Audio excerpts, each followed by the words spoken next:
জয় মোহনবাগান সবাইকে।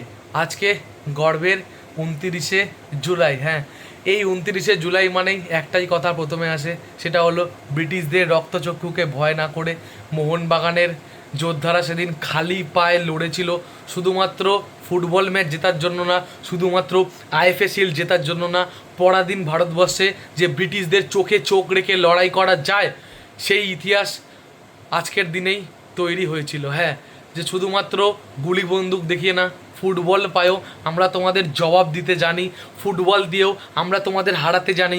তোমাদের কাছে বুট থাকতে পারে, আমাদের কাছে বুট না থাকতে পারে, কিন্তু আমাদের পা আছে, সেই পা দিয়ে লড়াই করে আমরা তোমাদেরকে হারাতে জানি। হ্যাঁ, আজকেই সেই গর্বের 29শে জুলাই, ভারতবর্ষের স্বাধীনতার ইতিহাসে অন্যতম একটা সফল দিন আজকেরই দিনটা। ঠিক আছে, যেমন আমরা নেতাজির জন্মদিন পালন করি, বিভিন্ন স্বাধীনতা সংগ্রামীদের জন্মদিন পালন করি, ঠিক তেমনই আজকে 1911 সালে 29শে জুলাই মোহনবাগান ভারতবর্ষের স্বাধীনতার ইতিহাসের সূচনা করেছিল ফুটবলের মাধ্যমে। গর্বের দিন আমাদের সকল মোহনবাগানীদের কাছে আজকে 29শে জুলাই। গর্বের সাথে সবাইকে জানাই জয় মোহনবাগান।